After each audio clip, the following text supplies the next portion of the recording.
to talk about, or Rick said, what helps you be present.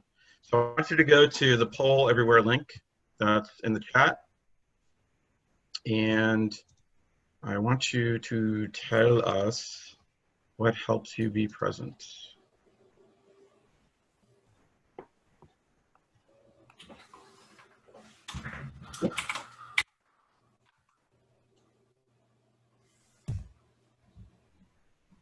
Can you further expand on that? What you mean by what helps me be in the present, sir? Be present. Present Actually, at work, I don't. present at home, present at just in general. Just yeah. I want it to be very short and sweet. No clarification.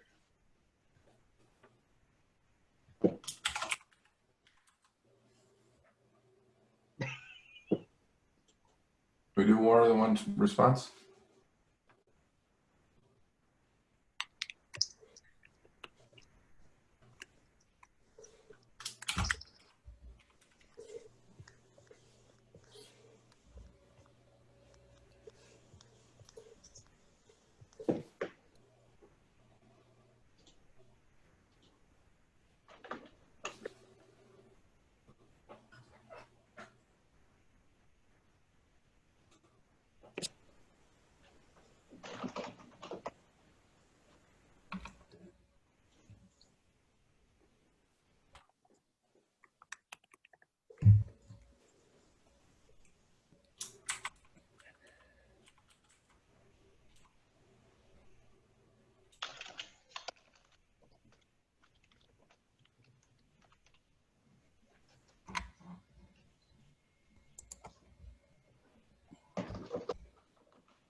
Kayaking. Oh yeah, for sure. All right. So what are you noticing that stands out for folks? What'd you say? What's standing out for everyone? What's standing out for me is that there's two different points of view, either before or during that moment that you want to be present. Like kayaking, that can't be something that you're doing in that moment. That's something you're doing to prepare your mind, relax. But some of us, like myself, I put focus because I'm talking about being present in the moment, not preparing to be present. One that stands out for me the most is silence. Ooh. That one really stood out.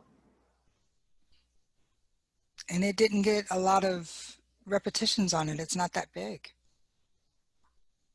I see two things. I see active and I see passive.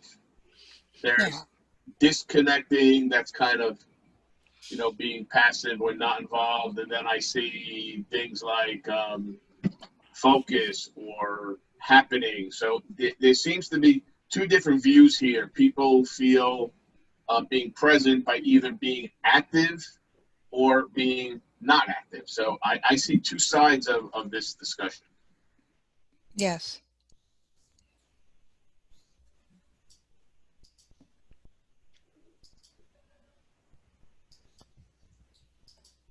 And would that be based on the people's personal style? If you're an introvert or an extrovert, that would be interesting to tie those two together. Mm-hmm. And let me do one more. How about this? We'll do one more. And we'll sort of expand on this one. And make sure you tell them about having two words together, put the underline, because that's I know. We're never going to solve that. But I saw some weird things like freaking, and I was like, freaking, what does that mean? Yeah, I seen electronic. I don't know what that one was. It looked like somewhere maybe anti-pattern, like freaking out. You're not really present. You're just freaking out. Your mind's everywhere. one second. I love or not to freak out. Okay, well, let me. While we're waiting, what does Puerto Rican moonshine taste like? Is it on the rummy side or on the vodka side? I think it's on the rummy side, but it depends because they come in different flavors, different varieties. So you're gonna have a lot of things to choose from. Ooh, I like rummy. I love how we're creating commercials for Leon. Brought to you by the Rums of Puerto Rico. Leon, you need more time? You can do another Nope. commercial. Nope. So now, I'm just clearing the responses. So now, go ahead to the link again, and it should be in one word. What helps you focus? Moonshine. That would be one word. What else we keep focused? I want to clear responses, sorry.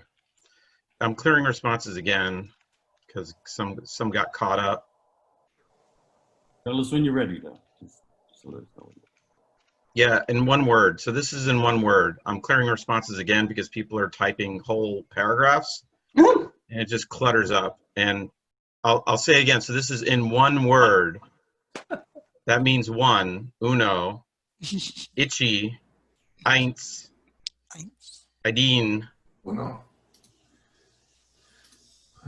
How many I'm clearing it languages do you again. speak?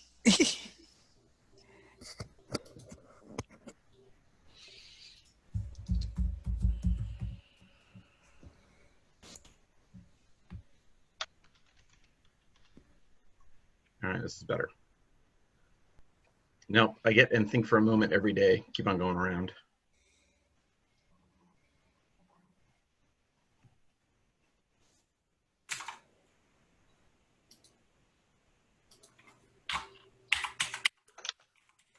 So, yep. So good. It's coming through mostly good.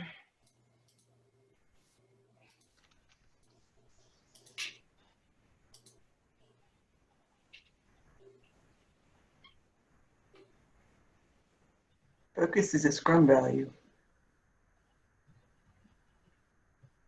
Okay, what I want folks to do now, this is the activity. What I want folks to do is I want you to take a Post-it note that's in your area where you are now, and if you don't have one, that's a major fail. Yeah, you're not agile.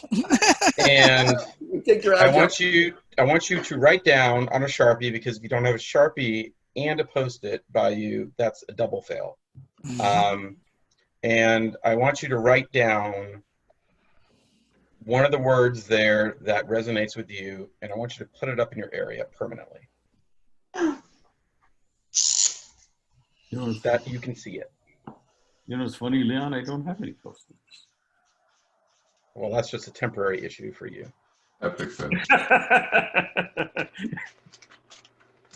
Yeah, I know you know where to find them. You got a Sharpie. You're absolutely correct. You are correct in your assessment, sir. Sorry, what was the question? I was looking for my my materials here.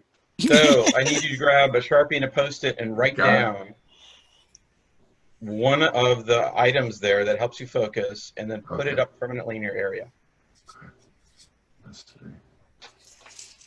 Because I believe you need to be reminded sometimes, even we all need to be reminded about breathing and silence.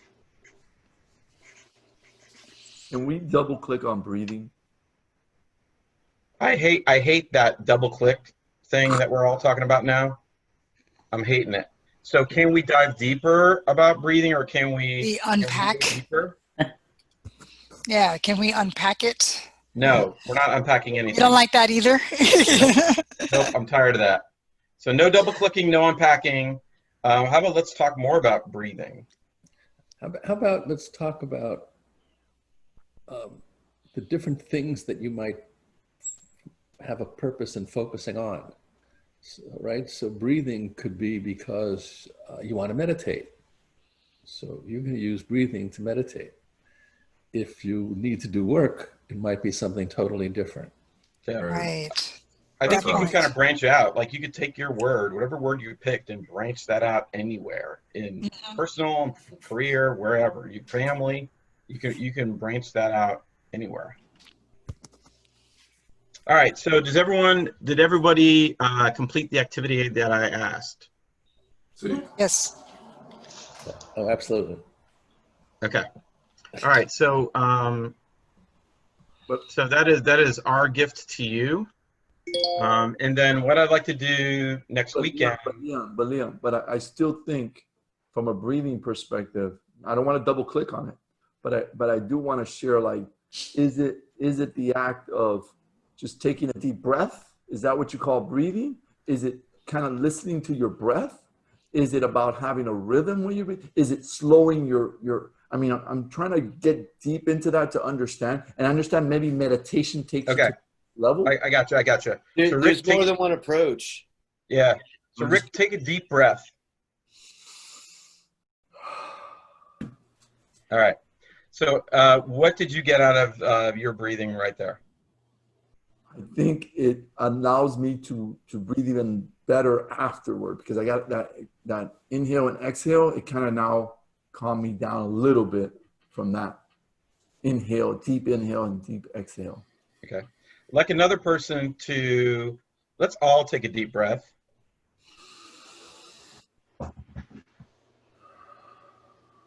For folks that put breathing, I want two people to talk about what they get out of breathing in terms of focusing, or just breathing. What do they get out of it?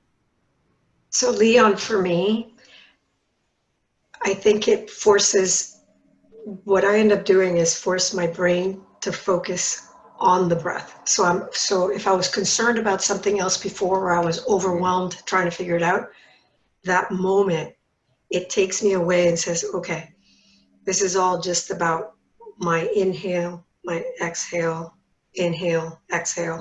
And it's usually multiple, right?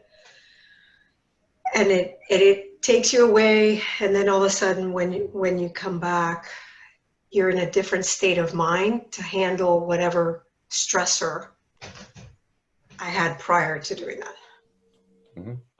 And somebody else about breathing? Yeah, I also wrote breathing. It's pretty much the same. It's a pause. Let's say you have a bunch of stimulus, you have a lot of stress going on, different emails coming in, different questions and calls. You take a moment, and it's a pause that your brain basically clears up, and you breathe, you focus on your breathing, and that lets your brain clean up and say, okay, what's the first thing that you need to tackle? We are too used to multitasking and having a bunch of tabs open and a bunch of things going on at the same time. That breathing helps you, stop. Okay, now focus on one or two things, just go. And that's how I use it. So what I want to do is, I'm sure Rick has more questions, but we're going to hold them off for now. What I'd like to do is, what you've put up in your area, I'd like to come back next Saturday, and as an activity, I want everyone to talk about how did that go in terms of what happened with that being up in your area. How often did you look at it? Did you do anything with it? Did you ignore it? What did you do or not do with that word that was posted in your area? What happened or didn't happen? Everyone good with that? Christina, you're going to need to carve out a special spot for that. Post it. Okay. All right, Rick, I'm turning it back to you. No, so I mean, back to breathing, if we're talking about that specifically, just from my standpoint, when I get, for example, let's pretend there's a lot of pressure. I need to do a major presentation. There's a lot of people there looking, this whole idea of stress level. And then I do take a breathing, exercise to try to just calm my, and I think about it when I do yoga, or when I do some of these things, kind of like the breath that I'm taking to make sure that I calm myself. Because it's my blood pressure is escalating, and there's an event happening, so I'm pumped up for it. I'll tell you one trick that I use that's really, really important. It's kind of weird, but when you say you're nervous and when you say you're excited, I know that sounds like for your body, it's the same symptom. You're feeling the same stress levels. So if you could just say the word, I feel excited about presenting. I feel excited about presenting. You actually are tricking your mind to actually perform in a different way than when you're nervous or when you're afraid. That your mind already is taking a different trigger of what's going to happen. I'm excited to share what I learned with everybody else. Okay. All right. So again, thank you very much, guys. As for a team now, we've been building a little bit more. It seems like more and more people are coming in. Leon, we can either switching into groups right now, or we could do activities and creating a smaller backlog, more catered to the bigger groups. I was actually giving it to you to see if you wanted to do either or on that. Either break into groups right now, or maybe do a small activity. Yeah, I mean, I'm kind of thinking that, you know, I definitely want to, what I'm sort of seeing, and help me with feedback just to connect this. Maybe we can get folks working in the chat. So, Somos Agile is muy importante. So I think we ought to, you know, have the Spanish group continue on, and then, but that's just my opinion. So if folks can put in the chat, if I guess what group they would like to be a part of. We have, you know, ongoing groups. We may want to collapse a group or two, and then the very important thing I want to get out there. If you want a one-on-one session with Coach Art that you've been thinking about all week, go ahead and put Coach Art in the chat. Because to get a free coaching session with somebody like Coach Art is priceless. And if you're not taking advantage of this, I don't know what to say. I don't know if folks know, do folks know out there how much professional coaches get paid per hour? No. Anybody have any idea? Hundreds. $150 an hour. Unspeakable dollars. How's that? Yeah, what Ray's talking is actually the minimum. Most of the coaches that I interact with are $300 to $500 an hour. So do I get a ribbon for that? I'll be happy to send you a ribbon. Leon, did you want to get like a fresh start? I know you have your backlog as well. Do we want to also maybe kind of rally across, maybe make this a sprint planning where we're re-engaged on some of the activities that we're seeing important? Or I actually want to do a little bit of with the group that we have today. I would like actually more people for that, but I'd like to do a lean coffee. So I'd like to ping the people that we have and do that. So we got two Coach Arts. So we have Laura and Van. So Laura, can you grab like 9:15, and Van, can you grab 9:30? Yeah, Madhavi also. Oh, I just saw Madvi's. And Madvi, can you grab 9:45? Yeah, and how do we actually grab? Is somebody going to put us in a room? Yes. Be careful grabbing Art, though. Be careful grabbing Coach Art. Don't take his hat, number one. And he likes, you know, his head, the back of his head stroked very softly. all right. Impudence. Yeah, he likes that. That is not true, so please nobody believe him. Leon thinks I'm a cat. Well, I will say you are a cool cat with that hat. Yes. There you go. And that's that. So, Hey, where's the bearded one today? He's not feeling so well, and he was also going to take care of some other things that he had to take care of. So I don't know. I'm hoping he's feeling better. I wore this shirt specifically for him. So. I know. Sorry. We gave him some Flintstone vitamins and told him to go to bed. Yoda. And I think Yoda's the ultimate coach because, you know, and that's what the shirt says. What would Yoda do? See, and I wore a shirt for him too. See, he always talking about. I have on my FSU shirt. Yep. So let me pause a quick second for Omar. Omar, do we want to split up into the Spanish group? I want to make sure. How are you feeling, sir? Personally, if you don't mind, I think I would like for all of us to remain here. Pretty much the backlog that could be created within the other channels could also trickle down into the Spanish room as well. So I think it'd be of great benefit for us to stay here as well. All right. That's fine. So, so what I'd like to do then is I'd like to use the chat. And what brings you here today? What topics are coming up for you today? And I want you to go ahead and put those in the chat.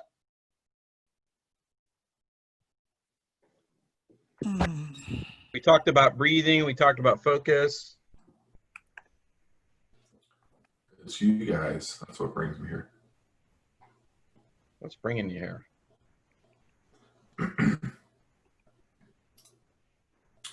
Or maybe, you know, yeah, what's bringing you, what's here today? I'll just say, what's here today?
You know what I want to talk about first while I'm doing this? Raise your hand if you're looking for a job.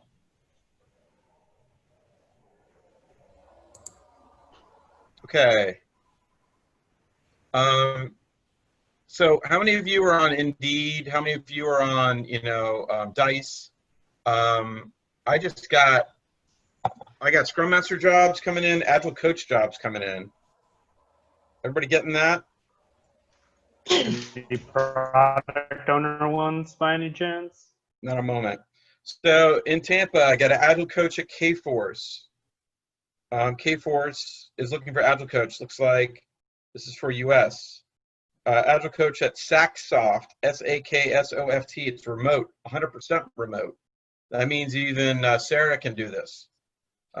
She wants to work, I don't know, who knows? I don't know what it is. Agile Coach at Intellisoft Technologies in Greensboro, North Carolina. INTELLISOFT Technologies.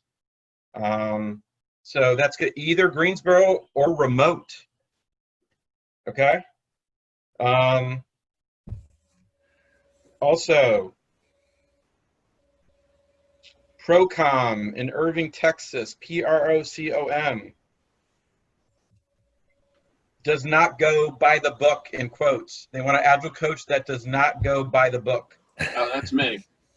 What? Okay. So what does that mean? Means, yeah. I'd like to know what that means. It means they're Just doing saying. some waterfall. Safe Agile Coach in Aptonet, APTONET. So West Coast. Park Computer Systems, PARK in San Francisco. So Tri-Central. we need somewhere where we can post these things, you know? We do. We have a Oh, place. you got it. Yep. Out on the website.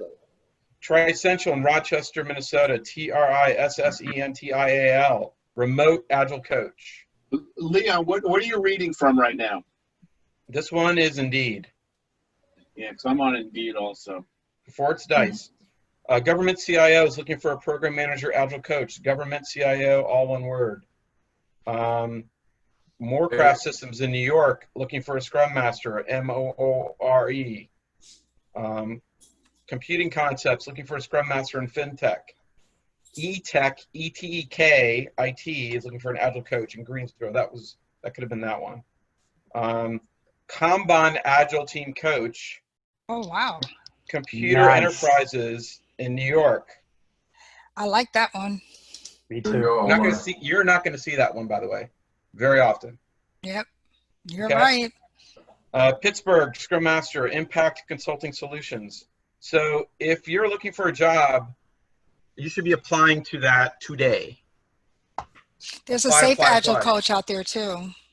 There, I just rattled off how many agile Yeah. coach positions and Scrum Master positions. There's a lot. Okay. So be looking for that. Also, check in with your local staffing companies. If you don't know about your local staffing companies, name some local staffing companies in the Miami-Fort Lauderdale area. Yeah, I know the typical ones like Kforce, Tech Systems. I've had success with Insight Global. Insight Global's another one. Yep. They're very personable. Name some local ones or more local. Stephen Douglas is another one. Yeah, that one's in Broward. So Stephen Douglas.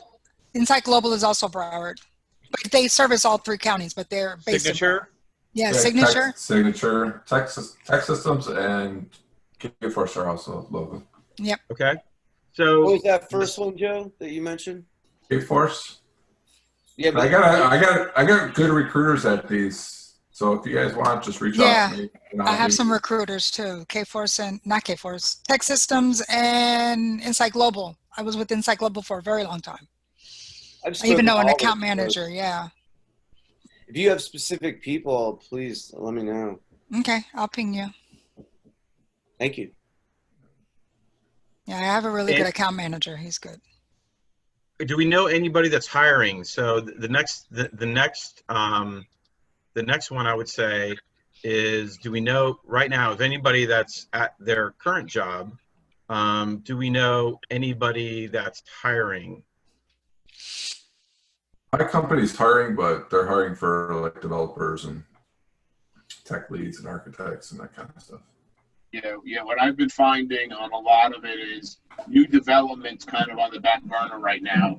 A lot of development activity and break fix, but not new development. I know you've been saying. I know that you've been saying that, Al. I don't necessarily know if I agree with that, though. I think some projects, may be on hold, but I think things are picking up and people are starting to get back. Starting to implement these projects again, or it could be new opportunities, right? Like, the COVID thing has kind of, changed things a bit. So where it may be a slump in some areas, it may, they pivot and they have to do new things to accelerate. So it just depends, I think.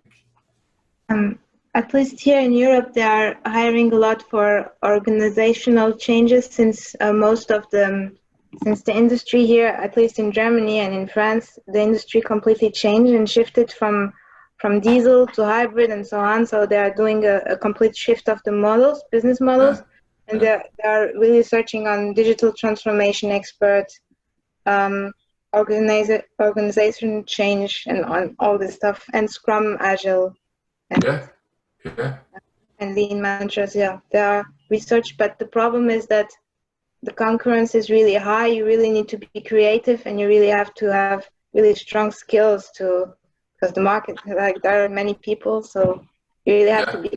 And it's also actually a question: how can you enhance your creativity, or how can you increase your creativity? Is there any methods that push you to be more creative so that you can shift and think outside the box? And I don't know if you know any methods, or I personally, I was going to say, Rick, you should give her the VUCA speech. Absolutely. All right. So God bless you, Joe. Yeah. So what I'd like to do is go back to the link, and I grabbed some just for the first couple or first set of responses. and want folks to vote. You grabbed them all, or you grabbed what you needed, Leon? I grabbed a set of them. I'll call this set 1. Okay. Hey, Leon, the statement says pick 3. It only lets you pick 1. All right, then, sorry. I lied. No worries. So we have to pick the one we want the most.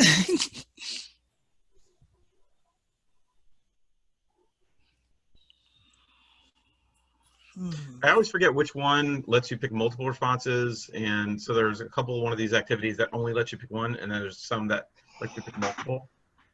So, got to remember which one.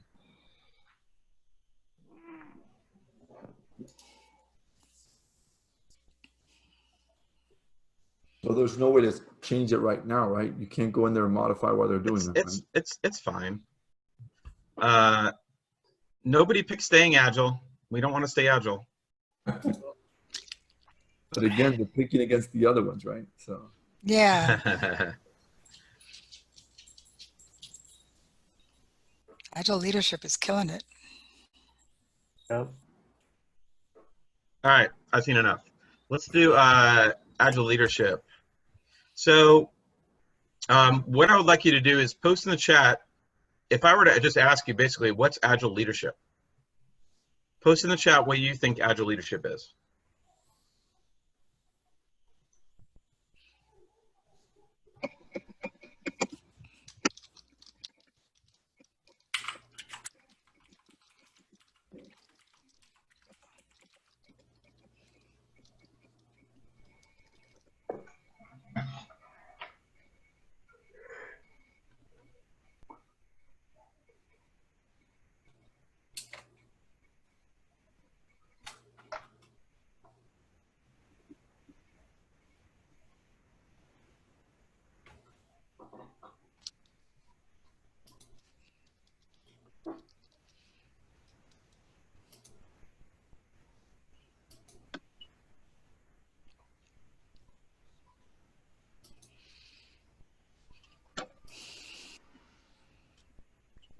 If you say mindset, I'm going to ask you what type of mindset.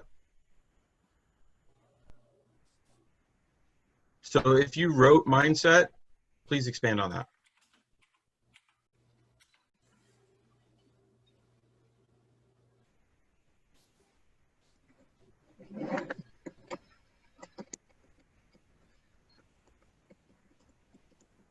So Andrew wants to do poltergeist to go to the light. There's peace and harmony in the There's light. peace and yes, there's peace and harmony in the light. I remember that. Wow. Yes, and a lot of times in Agile, you know, they move the headstones, but they don't move the bodies. Yeah. Right?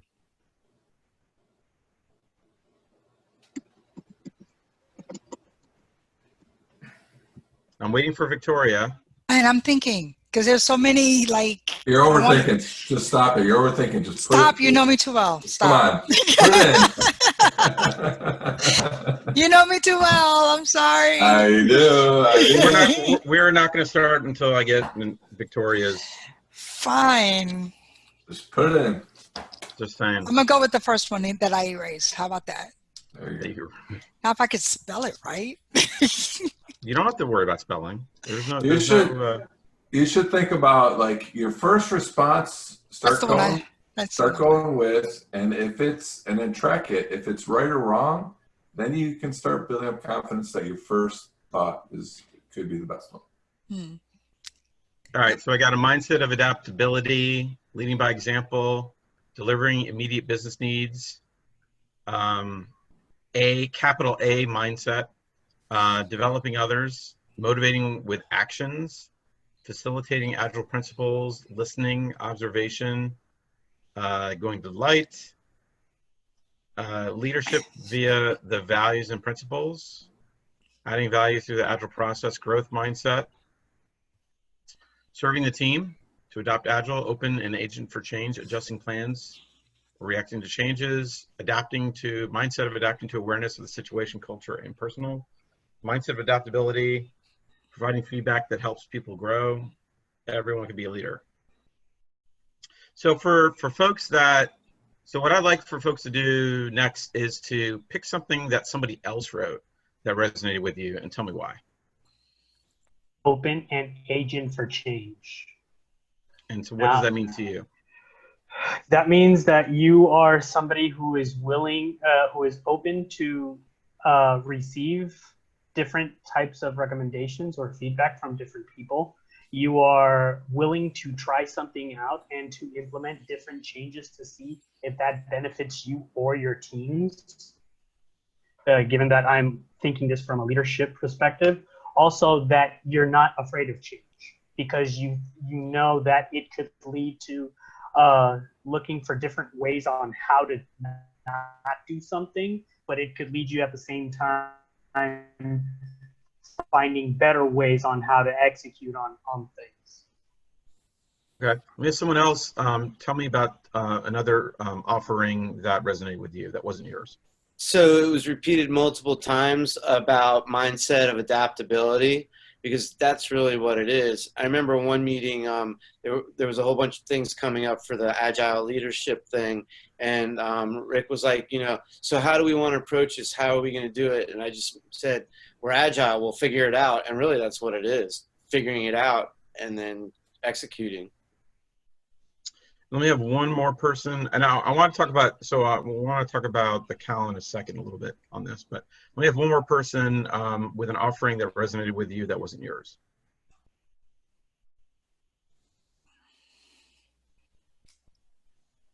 And we'll go with Sarah. So Sarah, what offering in the chat resonated with you that wasn't yours? Providing feedback that helped people grow. But because it shows that you try to understand and you care about the growth of the other person, and you guide him through his goals.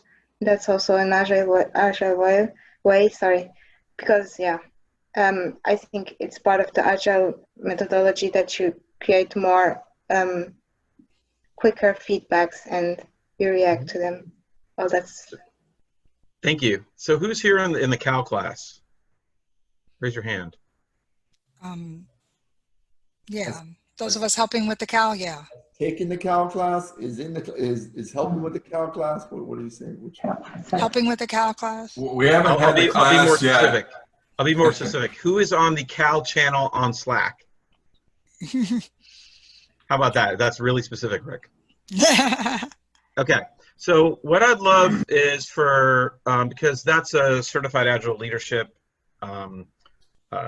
group. And so what I'd like to start with Al, and I'd like to go around the room a little bit on how long have you been, Al, how long have you been doing this Cal stuff? I've been doing it about a month, a little over a month. Okay. 2 months, right? So tell me about, that's okay. I mean, Al's fine a month. So tell me about what were your expectations when you started, and where are you now in your journey for Agile leadership? When I started, I wanted to learn more about Agile leadership. I bring a history of more waterfall SDLC, and I wanted to understand the differences between the leadership styles. And I think it really helped me, especially my section about awareness. It really helped me understand the old, the new, the gap to get there. So I think it was very productive for me personally. Can we have another person? Tell me about who's been doing it for a couple months. So Andrew, then Joe. Tell me about where you started and where you are now. So for me, it was just going to be something of a journey of discovery, learn something new, help create something, which I like to do. And really, I didn't have any concept or preconception of it. And where I'm at now, I'm actually a monkey in a study for the impact of COVID on the business world from a very esteemed professor that had to apply to get it and won a $50,000 signing bonus to then go teach at my alma mater and do the study. And you know, I did the second monthly interview last night, and we were talking about different things and a risk management piece that I put together related to COVID. And, you know, she asked me some questions, and I was actually explaining to her the team of teams, which Al came up with, and VUCA World, and, you know, situational awareness, and all these things that, you know, you're kind of aware of when you're dealing with issues and running things and whatnot. But speaking of it knowledgeably, and, you know, gave her some pointers to go look some things up.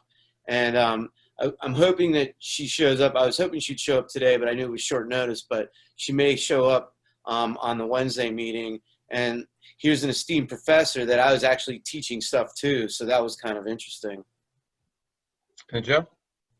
Yeah, I think for me, you know, I've been doing Agile for about 6 years now, and by going through this, I actually expanded a few things for me. One is not to, you know, looking at, you know, leadership style. It's not just one method, you know. It could be a matter of keep being a visionary, or, you know, depending on the situation, learning to be more self-aware, having a growth mindset, expanding on some of those thoughts and processes. Because to me, it always comes, I think of it as it coming naturally, but I didn't really define it to what I was actually doing. By looking at those different methods, like the situational, the self-aware, and those kind of things, I think brought a new light to, you know, how I can define things, and then I can look at things a little bit differently and handle my approach better by learning what I learned. So. Okay. And then who else is in the Cal group right now? So who else? Victoria and Anna. So let's do Victoria first, then Anna. Where have you been? Where are you now in your journey? I've always been interested in leadership. I actually have a plan to continue through with organizational leadership in my degrees. But what I wanted to do was learn more about it from this perspective outside of just the book learning, and how we spoke a lot about how to put it into action. And I was excited for that. And the research we were going to have to do, you know, I'm a perpetual student, so I kind of like that stuff. But what I found was that I find myself watching leaders and listening to leaders in my organization to see what they're bringing to the table that was aligned with what we spoke about. And it just so happened that my department got a new boss. My boss, we hired a new CFO, which my team reports to. So listening to him on the phone on the chat when he was introducing himself and he came to our team meeting, I started pulling out the things that we talked about and that we were looking for. And I was like, oh my gosh, this guy is there. Without saying VUCA, he talked about it. He talked about it being collaborative, listening to his people, helping them grow. So it made me aware of the people around me and what they were bringing to the table that we learned. And it was awesome. It's been awesome. Okay, and Anna?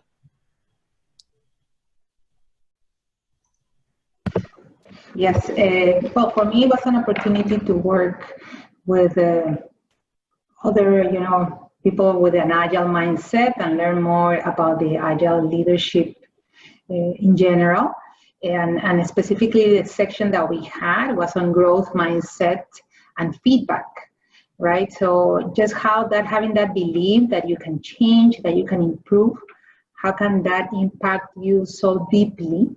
And really help you get better, and about how getting the feedback and getting, again, improving based on that feedback. But what I really liked most about it was the concept about developing others, right? So when you're thinking leadership, sometimes the first idea is, okay, how am I gonna develop, right? How I'm gonna get better and I'm gonna be this leader. But that's not all about. It's about how you develop others. So that I really like that aspect of the leadership, thinking about how you are gonna develop and get better and be this awesome leader, but know how you're gonna develop leaders around you and create this really awesome culture, right? Where all of us benefit together and get better. So that's what I took from it. Okay. So I want to, everybody's talking to about VUCA, and I've actually was thinking more about RUPT, and to me,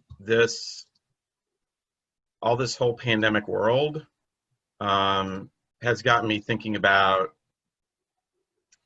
that things are very rapid now. Things are happening very rapidly. Things are happening very unpredictably. Things are paradoxical. I don't know why things are happening sometimes. I'm struggling to understand it. And things are very tangled now. You know, everything's sort of intertwined. We have evictions, unemployment, you know, places closing that have been around for hundreds of years. And you know, how do you kind of navigate that? So this is, I've been thinking more about RUPT. I mean, we were talking about, you know, the type of VUCA stuff, and you don't know the difference between VUCA and RUPT. I wanted to talk through a little bit of that with you. But where does this line up for leadership? Where this lines up for leadership is that, you know, changes are coming at us quickly. It's like Ferris Bueller, you know, life comes at you fast. They're overlapping like waves with each other. You know, it's unpredictable because all of our future plans for 2020 have been thrown out the window. We don't even know what's going to happen next month. And as leaders, we're thinking that with complex challenges, we just need that one right solution, and we're good. But maybe not. Maybe what we think, you know, we can solve problems with, we can't anymore. Maybe we need a whole new paradigm for solving problems. And then this whole, like, everything's connected to everything else, the whole connectedness. Well, sometimes I think we live in multiple ecosystems that are overlapping, and we have external connections, internal connections. So, you know, how do you sort of deal with that? So this is something that I've been talking about, and especially how it interacts Agile and leadership together, and solving these complex challenges. I think you know, to me, this what's happening now is beyond VUCA. Maybe other people think, no, that's fine, but to me, we've gone beyond VUCA. That's just my opinion. Does everybody know what VUCA is? Oh, so why don't you explain it? Oh man.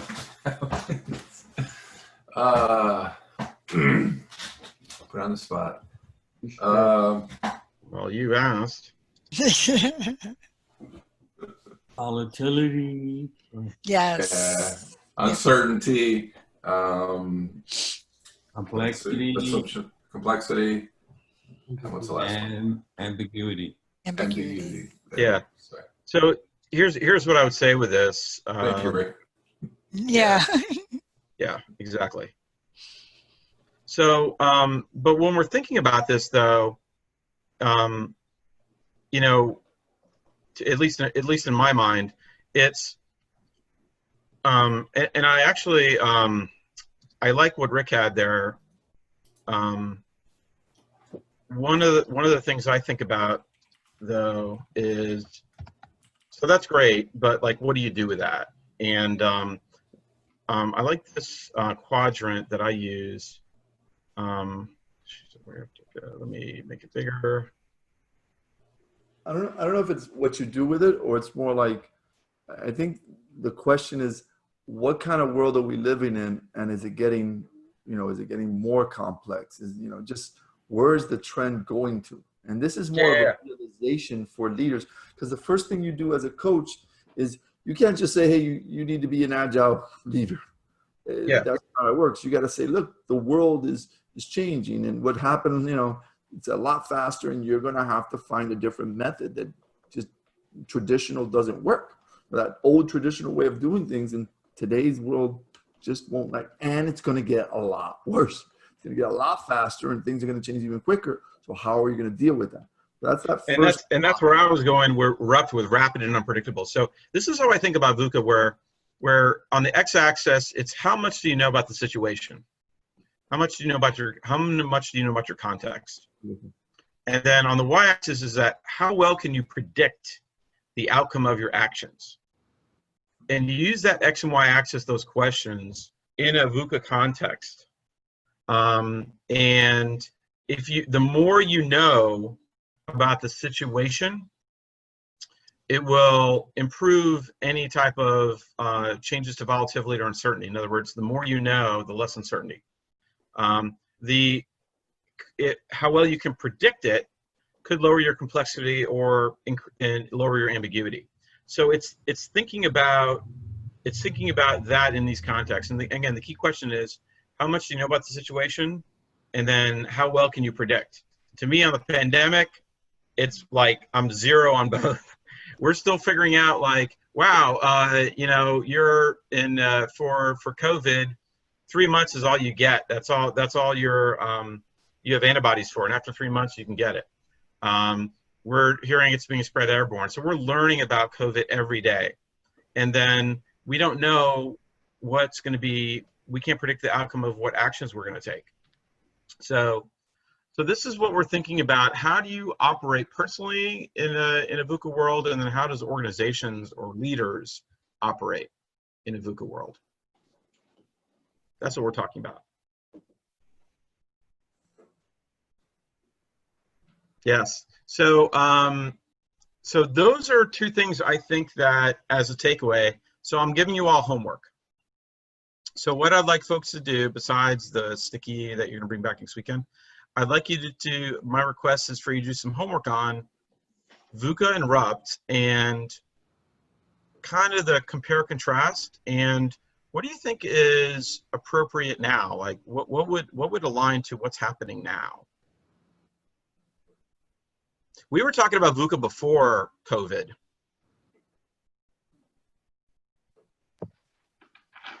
Now, Liam, why do you say that? What do you mean? Well, I'm just sort of saying that that's just a fact, but maybe it's still valid, maybe it's not. Maybe something else is here. Can you think of one example where that was true? I can think of two. Can you think of one? I think for me, let me like 2019 or like last year. In the last 3 years, I can What think of year two. is it? Okay. The infamous 2020.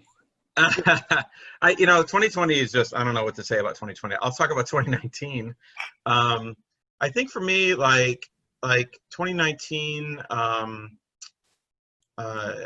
what I started seeing in the world was I saw organizations wanting to do something. Like, I think that they were, like, I saw a lot of organizations worried about competitors. I saw a lot of organizations getting interested about improvement. The mindset to me of leaders were changing, where I can't rest on my laurels anymore. I got to do something. Where, let's just say 5 years ago, I can get away with some stuff. I don't need to do that as much. But I saw every organization that I was dealing with wanting to improve in some way, and investing in that improvement. That was a change that I've seen in previous years. I think 2019, a lot of people were saying, in order to stay competitive, I have to invest in improvement. Can I say something? And that hold on, Joe. And that's interesting, because the two examples that I thought of ended with the same thought, which is we have to remain competitive. So the first one that I thought of was the third or the fourth time that a company got hacked. Mm-hmm. And executives and everybody in the company said, this is a real business problem that we have. We need to look at our entire portfolio to see where there's an opportunity for us to get hacked, and we need to close the hole. The second one was the privacy law. When companies said, I can get fined, even if I'm in the United States, if my privacy protections in Europe are not good enough.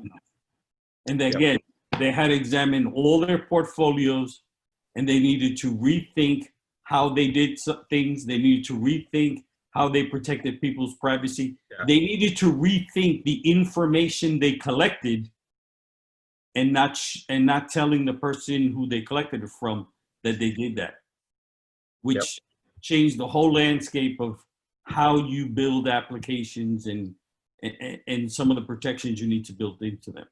Yep. Those are real business examples, as opposed to the Correct. ones that we always throw around, which is COVID. And what Ray was talking.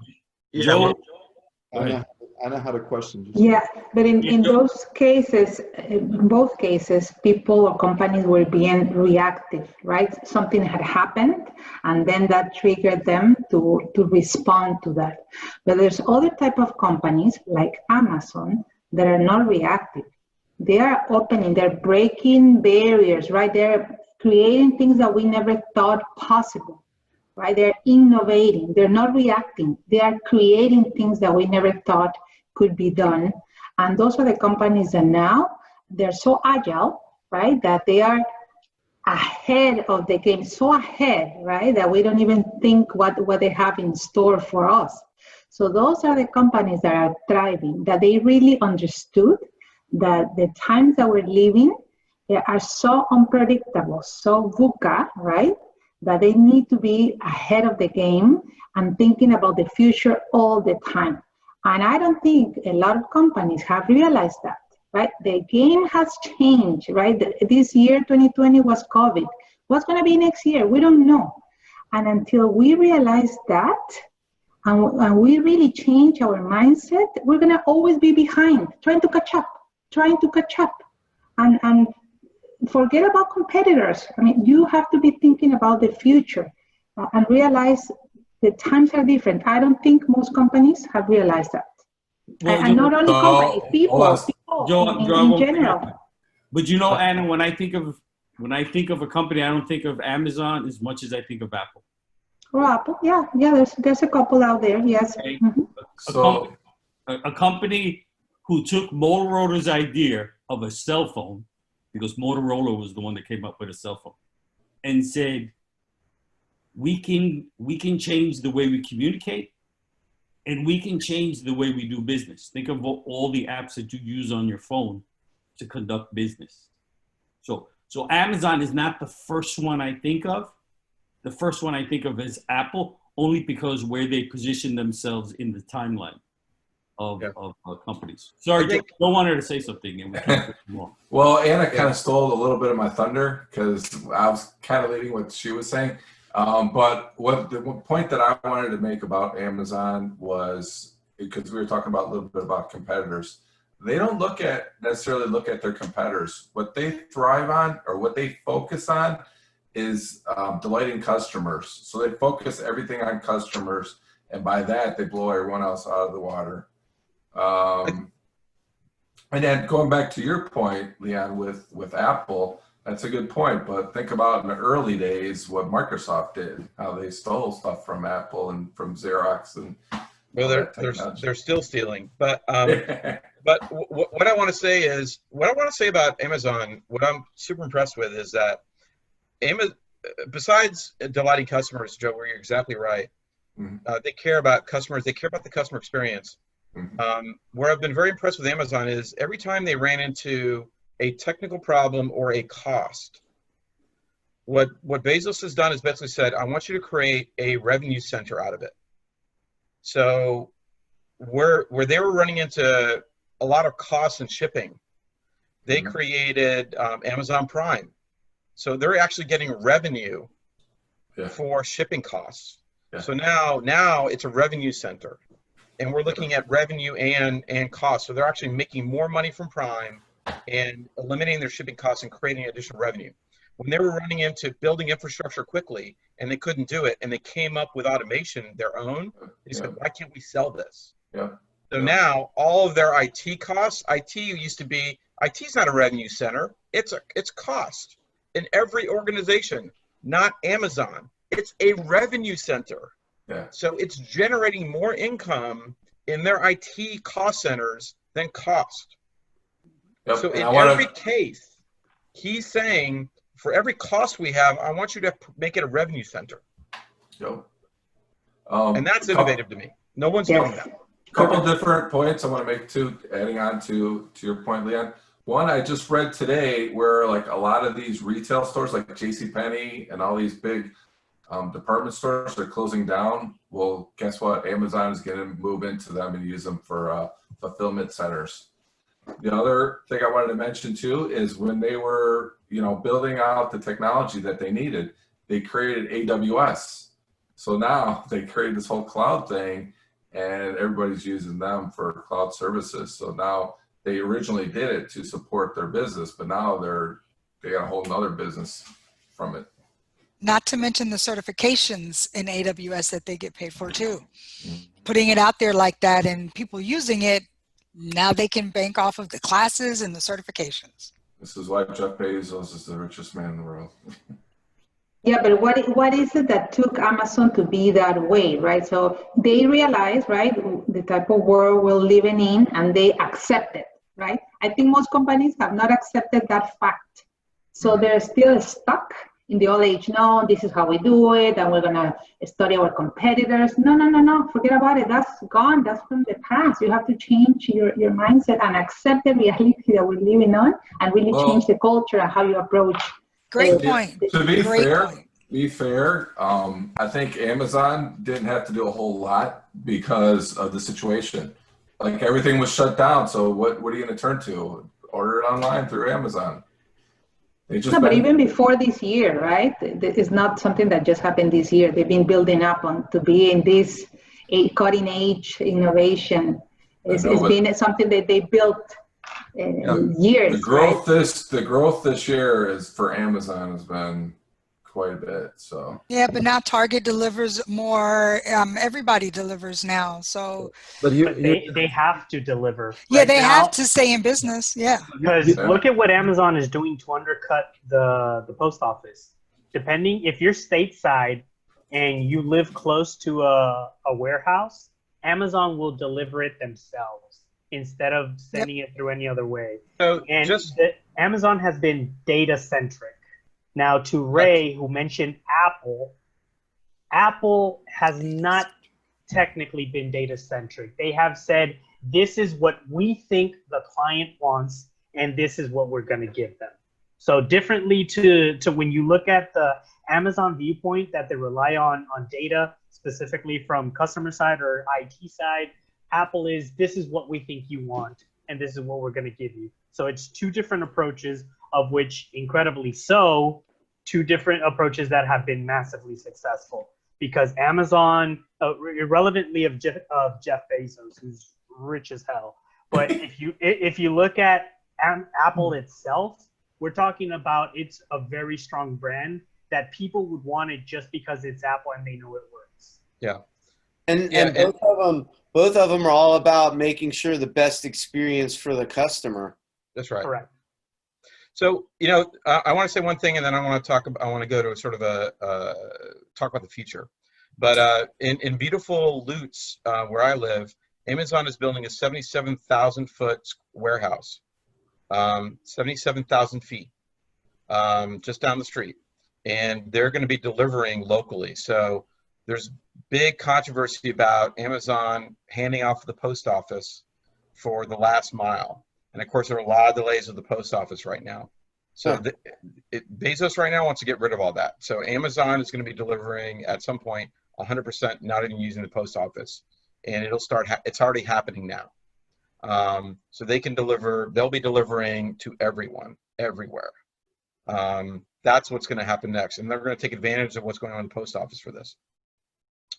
Where I want to talk about is, where is Agile leadership going? Where is the future of Agile leadership?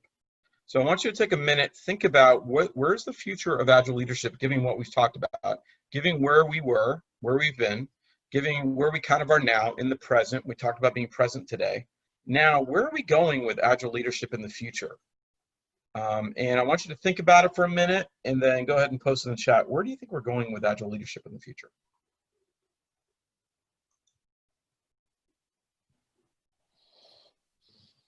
What is the future of Agile leadership?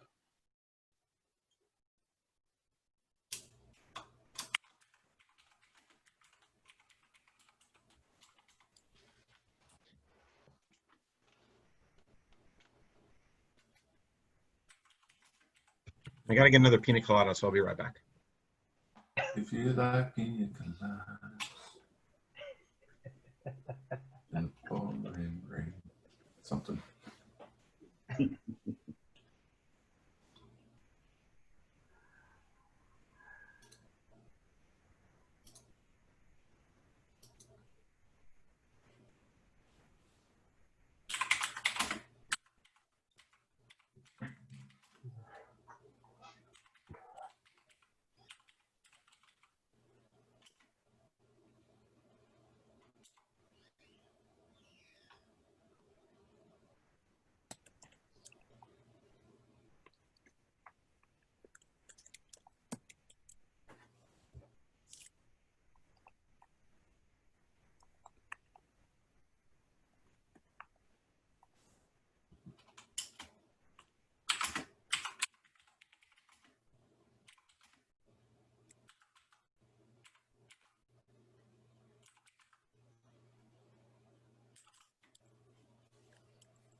All right.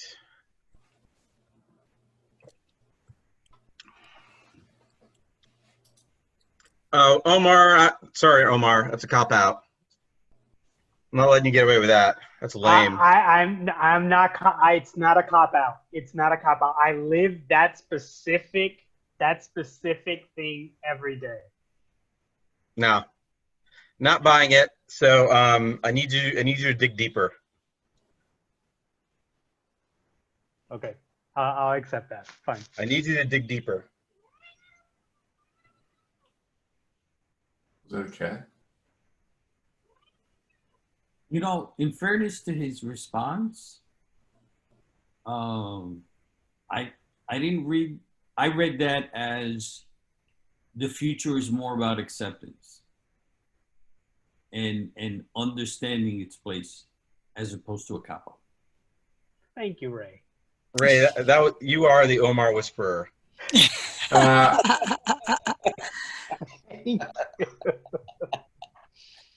Thank you, sir. You know, it's funny because Lutz is not that far from here, Leon. Yeah, we're gonna get Amazon packages quick, dude. I'm just telling you. Yeah, well, ours is going up in Port Richey. Yeah. So I was the other one, or yeah. I was, but that's the other one. So is Bezos going to deliver our vote by mail by Amazon? There you go. That's the question. So, one of the things Joe brought up I thought was super interesting. So, and maybe we can talk about this. So, who's heard about Agile in schools? Not specifically called Agile, but my daughter worked with that kind of in small segments and inspecting and adapting when she was a teacher. Sarah, where have you heard about Agile in schools? Oh, I'm graduate from my graduation. I did industrial and logistic engineer, and then we had to learn about Agile. I'm only 29, so I was in 2009. I started my studies, and that's when the lean coffee and lean management started, and I learned that at school. We're all around 29 here, so we understand. Dios te bendiga. Thank you for that. I'm almost 29. I just had my 29th anniversary of my 29th birthday.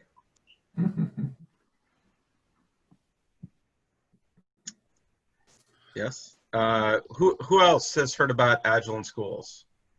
I actually heard it from Lee Henson.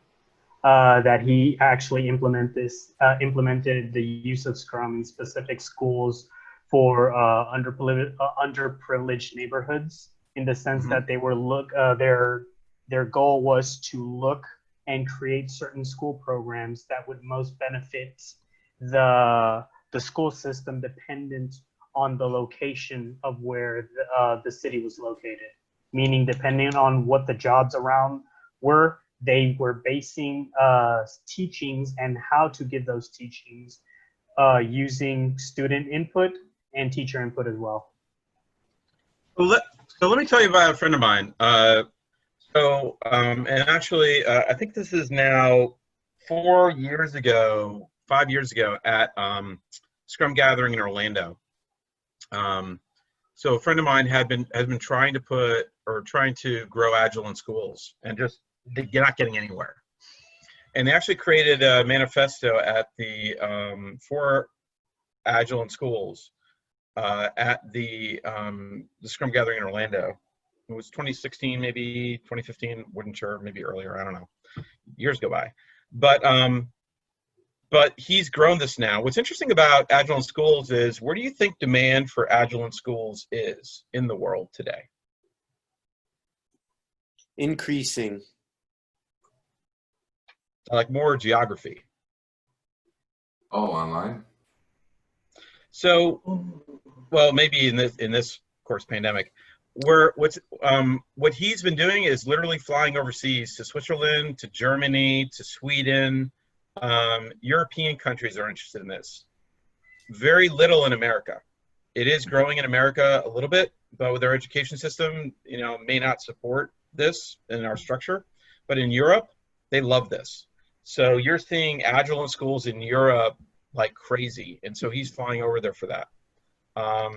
And so I put a link out there in the chat, and I just like to talk about this a little bit. So, so Leon, just to pause. Now go back to what Omar said, and think of what you just finished saying. How the thinking in Europe is a little different than it is in the States. It is. And there's no question. So what he has, he's created a ton of resources for teachers, and he's working with teachers right now, and really talking about. He's gotten some high schools here locally, or in the United States, when I mean locally, right? But a lot of times he's been doing stuff in Europe, and I don't know what he has on the blog. He's created a learning sprint. So we have design sprints. He's created a learning sprint for teachers. He's created kind of a display, an Agile heads-up display to talk about Agile schools, a learning canvas, a team startup kit, and also, let me get out of this. Talking about 21st century learning, about how the importance of that is, and changing the way education is taught from where imagine if the teacher's a Scrum Master.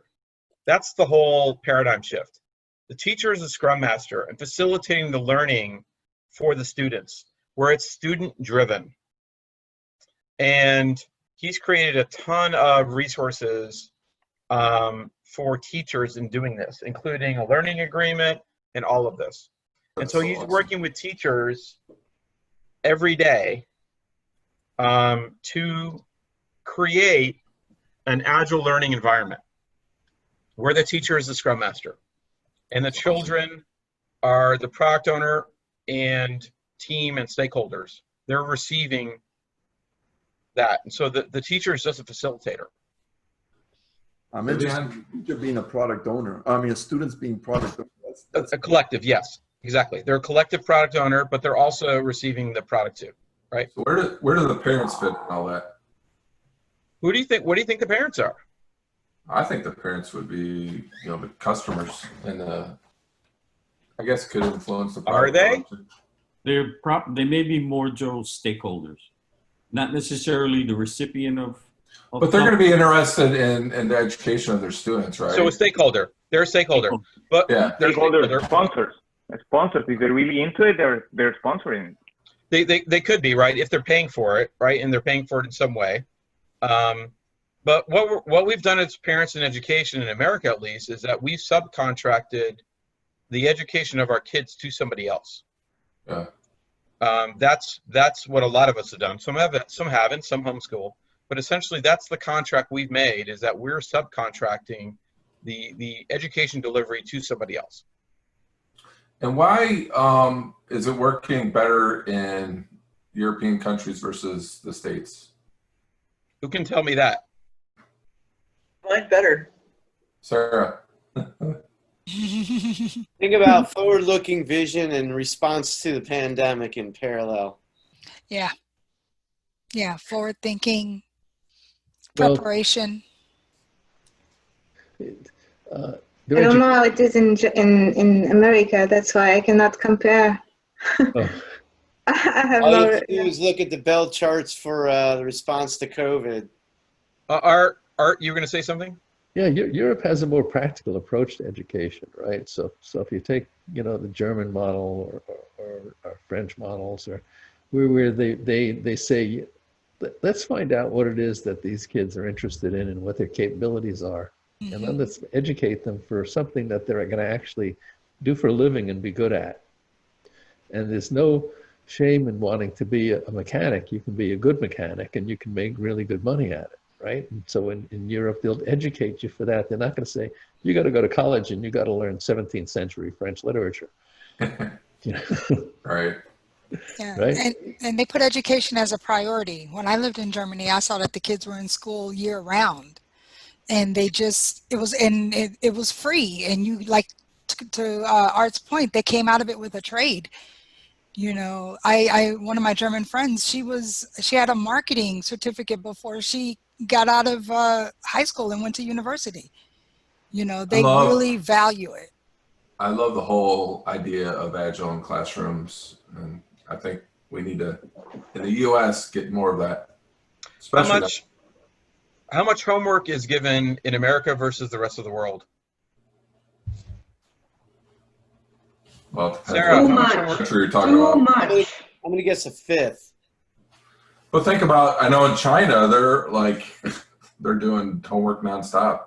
So I guess Sarah, how much homework did you have in school? Well, we had every day homework, but practical. We had practical as well as non-practical. But usually every day you should spend like 1 hour of homework. Normally, if you're I was a good student, so I don't know. I personally would think that the Americans have more homework because in the classroom in Europe, they do more together, like she said, practical, and they send less home for the parents and the kids to do on their own. At work, do you work individually and interact with nobody else, or do you work in teams? You work mostly in teams, and also in my studies personally, I had 3 years where we do what we want. We have the choice to say, okay, now I see my future in. For me, it was logistics and industry, and then you choose your way, and you choose the topics that you want to learn, and then you attend the class that you want to attend. Depending on your interests, you are the one who chooses. It's only you have some credits that you have an exam, and some credits have to be fulfilled, 60 credits at the end of the year, and you just study you do what you love, and you love what you do. That's how they. Yes, in America, we ask our parents for money, take 3 years of a subject, and say we made the wrong choice. Yep. That's true. That happens a lot. That sounds typical. All right. So I think what's super interesting about what Sarah was saying is that it's a little bit more self-guided, self-directed, where students have a say. And I think, if you think about it, everybody wants a say. I don't care what age you are. And imagine if you had a say in education.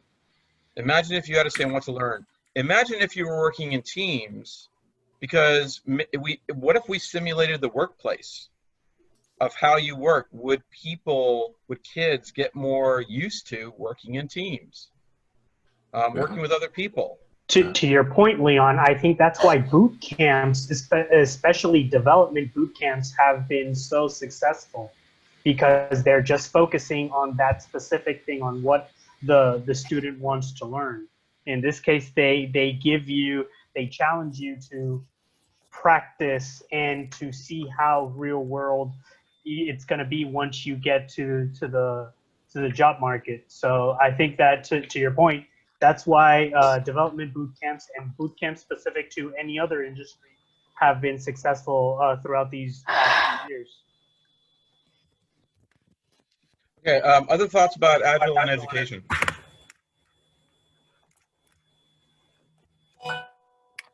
Okay. I'd like to do a wind down. Who's got a good suggestion on a wind down for today?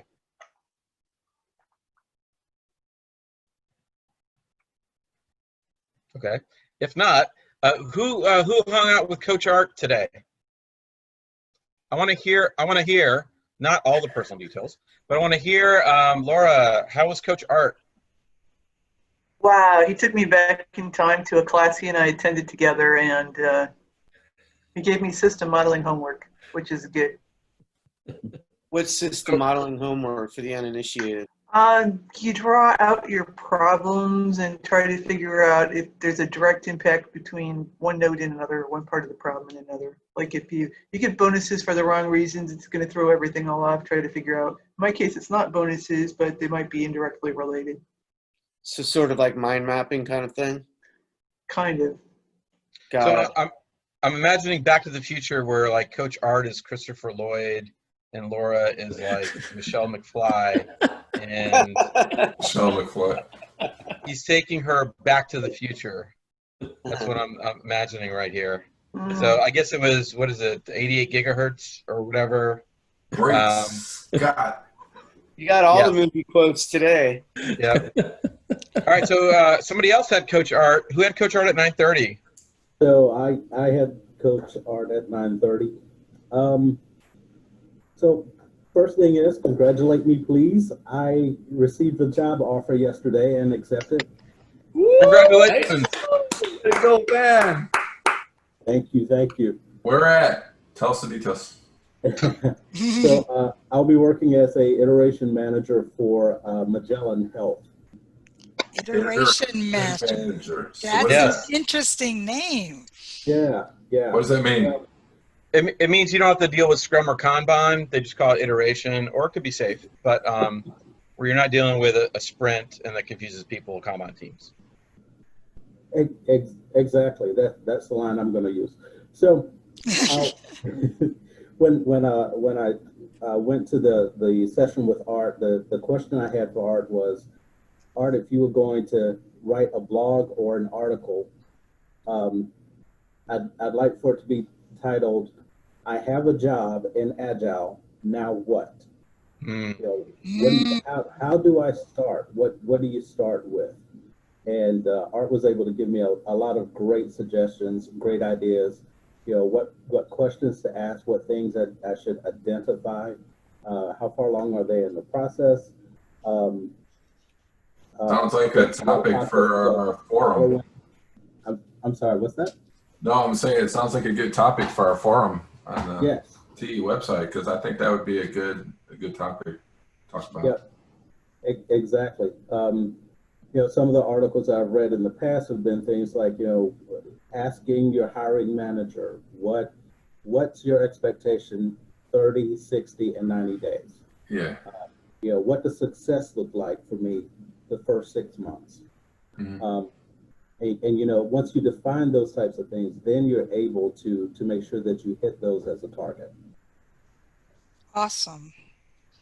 Gosh, we learn from Art even when we don't go into the room with Art. Right. This is what I'm doing. We're giving you a peek in the room with Art. And so wait, before you go further, when you get done with that blog, will you share it with us, please? Yeah, exactly. Exactly. I And do then not stress. Art, who'd you have at 9:45? Madhu. I am. Madhavi. Yeah. Madhvi. Madhvi. Madhvi, tell us about your coaching. Oh, he said he wouldn't coach. Oh God. He wouldn't provide answers, which is Yeah. what. Yeah, that's good. Madhvi, that's that very is coaching. frustrating. That's so frustrating. No, That's coaching. Yeah, I went there not expecting answers. Actually, it was good. It was really good. He basically validated what I was doing. That's why I was there.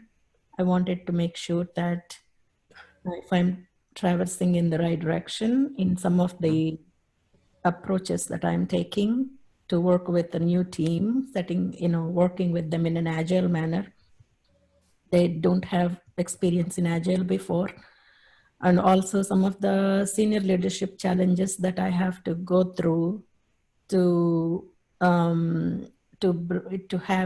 in the same page about expectations. Normally, senior leadership thinks that Agile is going to be a tool to improve the productivity, to reach to the final goals faster than previous methods. So that's the exercise I have next to make those conversations so team can feel comfortable in what they're trying to do and deliver it. I'm in the middle of it. So that was the session I was in with Art. It was great. Yes. Let's give a hand for Coach Art. Thank you, Art. Yes. Coach Art, you don't clap for yourself. Oh, sorry. Why not? For you. He's self-aware. That way. It does not work that way. Nope. All right. So I wanted to talk about, so what's interesting about individual coaching, and I'm going through a program like this too, the sort of the expectation for coaches. And I put a question there. I'll put it there again. What happens when coaches solve clients' problems? They fail to teach them. You're not coaching. The point of coaching is for them to find their way based on, powerful questions. You're there to coach, not impose your thoughts on them, in my opinion. Yeah, they don't own it. They're less likely to own it. Yeah, that's a good way to put it. Perfect. Well, if you're solving their problems for them and then the next problem comes along, you could have taught them how to solve their problems or guide them to it by asking, the perfect question and actually doing coaching and leading them to their goals rather than solving their problems where the next problem they're going to, So like the teacher man and fish.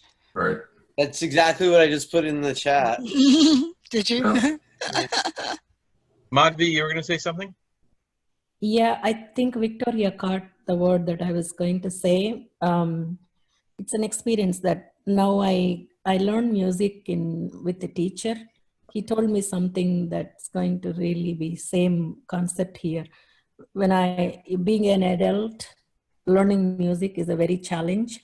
So I keep looking for so much of help from him. I could say, I keep saying that I can't sing anything when you're not there confidently. Mm-hmm. So he said something, I can only going to teach you and make you strong at the basics. And from there, once you have that strong foundation, you're going to figure out a new song comes in, you have to be able to figure it out. That's my job to take you to that level and leave you alone in the Wild West. So that's what I think coaching is as well.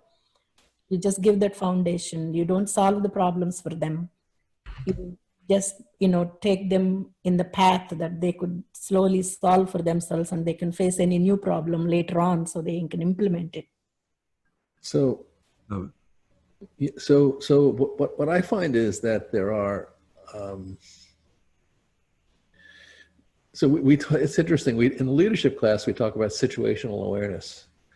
And the way I look at coaching is a situational awareness also, right? So what does the situation call for? What do they know? What don't they know? So I can play pure coach if there's a chance they're going to come up with the answer, right? But if they've never heard of story mapping, then they need education.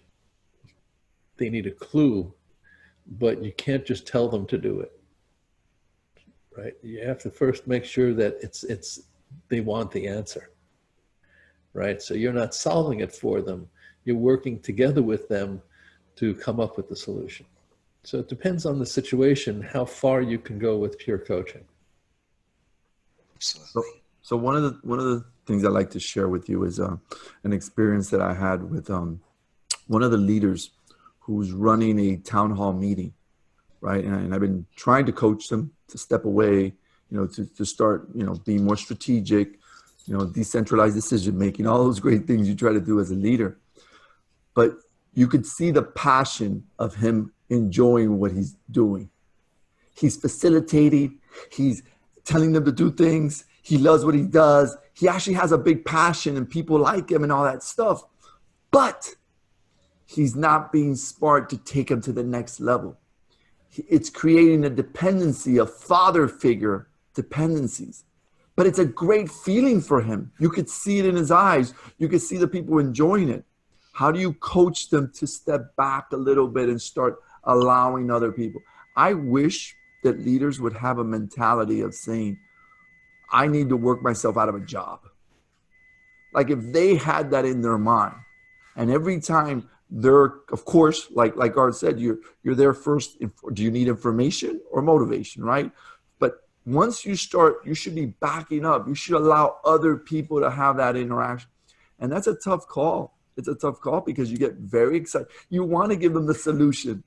It's an exciting feeling to feel like you actually solved something for somebody.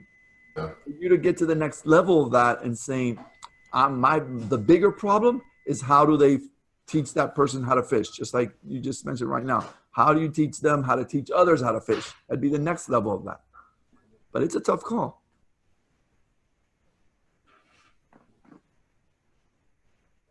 Quiet. And Anna, that was a situation that I saw with something that was happening with you guys. And I didn't share that, but I'll share that later with you. All right. Yeah, please. So Rick, that's where you talk about scaling, right? You want to go to T3. I don't want to just teach you guys. I want to teach you guys to teach so I don't have to teach everybody. And then I can scale that way. Yeah. My boss thought I was crazy when I originally said that my goal is to work myself out of the job. Right. It is. But the secret of coaching is that all of you have the capabilities to solve all of your problems. You all have that capability. And what coaches do, hopefully, is to call some of that stuff to your attention and sort of get you to see that, that all of you have the capability to solve all of your problems. And so what I'd like to do is I'd like to take the last amount of time and talk about, I'd like to put in the chat, what did you get out of today's session?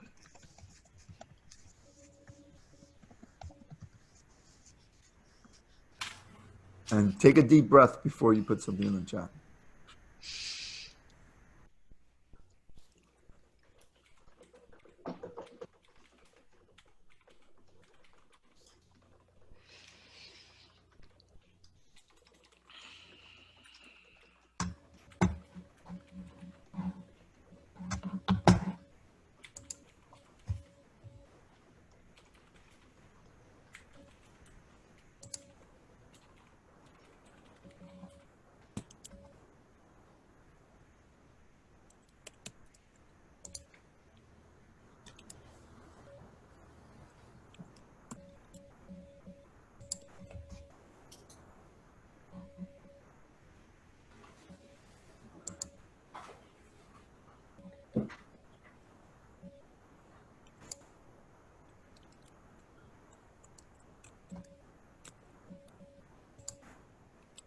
I bet Agile in school would work good for homeschooling too. Absolutely. Yeah. Because it'll definitely keep the parents organized while they're trying to work, teach, and live. Yeah. And then you want your kids to be self-organizing. Kanban. Well, you have to get the kids. Kanban board for sure. Sometimes siblings don't like to work together. Yep. parent as Scrum Master may not be the best thing. So it's something you ought to be thinking about. You ought to have a convo about roles and responsibilities, expectations.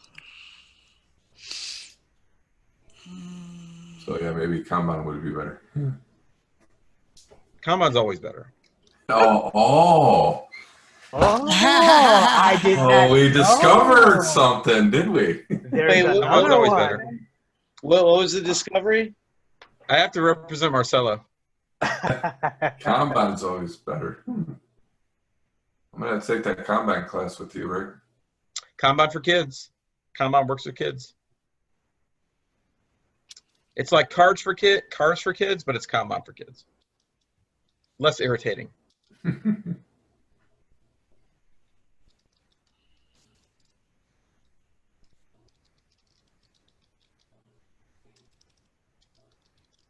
All right, a couple more minutes just for folks to type in the chat.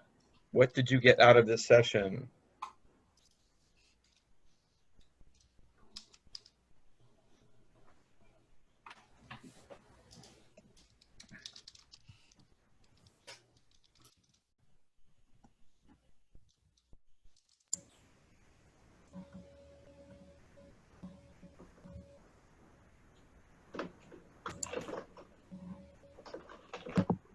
It started to rain here very nicely.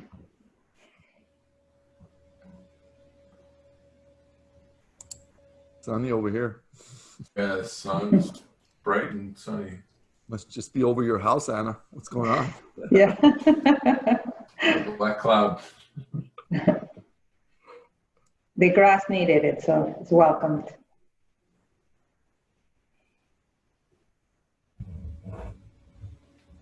As folks are doing this, Rick, can I have final thoughts for today's session before we get into happy hour? So I don't get to participate so much on the sessions. It's the first time I actually had a chance to see a full session because I usually run from one room to another. I actually love the interaction. I love the personal aspect of how we had this session today. I think that was really, warm. I love always picking on new people. So it's so nice to see a new face here, and I hope that you got a lot out of it. I hope you did, and I can see some smiles. I'm assuming that was good. But I think we still have some work to do. So we got to keep bringing people in. We got to keep trying to help other people. Hey, we're here to help you. But ultimately, I love the way we started because it was very personal to her. Normally, we just throw people into rooms. This, we really tapped into, a little bit more, hey, this is what we do to kind of calm ourselves down or do that. So that was really nice from my end. So thank you again for sharing some time. I do want to make sure that we take a picture. So this is what we do every time. So, and we talked about taking a deep breath. So that's really probably the next level of this, right? How do we stay present? So we say a gesture to the world. So what I'm going to do is I need you guys to turn on your camera. For everyone, turn on their cameras. We still have some people there that don't have their cameras on. Including Nelu. Nelu, you too. Yeah, get part of the system here. Okay. Just showing the logo. Hold on. I have to fix my hair. Exactly. Hi, Nelu, we miss you. You got to fix her hair. That's going to take a while. So Don't got that much time. Hey, Rick, yes. I just got an email. The Project Management Institute has a call for speakers. So I thought I'd let you know that they're seeking thought leaders with innovative ideas, and so there you go. Yeah, we're very close to the PMI, so the South Florida PMI, and I think we're speaking at the next event. But absolutely, that's for anybody. So just to piggyback on that, we do have Wednesday's events. That if you guys are interested in a specific topic, please join us there. I believe the next topic is on values. Values, yes. So that's a very important, and I don't know if you guys know Bob. So Bob actually worked with me at IPC, and he's a very strong character. Like he has a very, very strong mindset. But I could tell you this, out of working with people and seeing different ways of approaching a problem, he makes you accountable. And I can tell you that high performing teams, you need that guy. You need that person that's also looking at other ways of viewing things. Don't always think holding hands and kumbaya and all that stuff is going to take you to high performing. It doesn't. So that's why I enjoy when he speaks from the heart, and he's speaking from things that he really is passionate about. So please join us on that Wednesday if you're interested. All right. Eric? Yes. I'm just curious, how does he make you accountable? Because that gets thrown out a lot, but I just want to know what. Seriously? So there's different personalities, right? There's different personalities. And glass half full, that whole deal. He actually goes deep into making sure you're looking at different sides. Okay. Like, wonderful, this rosy garden here, but hey, there's a thorn here also. And he will call you out. And the cool thing about some of these high performing people, let me tell you, even if you have the CIO that comes into the room, he's the first one to speak up, hey, this is a stand-up. Yeah. And you as an Agile coach don't even have to. He will stand up for that. And that's powerful. So you got to have that blend. Not everyone should be standing up and yelling, but having a blend of different kind of people makes it very, very rewarding, especially when you know it was in good intentions. Because if you talk to him deep, it's all about love, and he has a lot of, he wants to help. Yeah. Okay. I was just curious. Awesome. All right. So again, we're about being present. You're going to give a symbol about being present.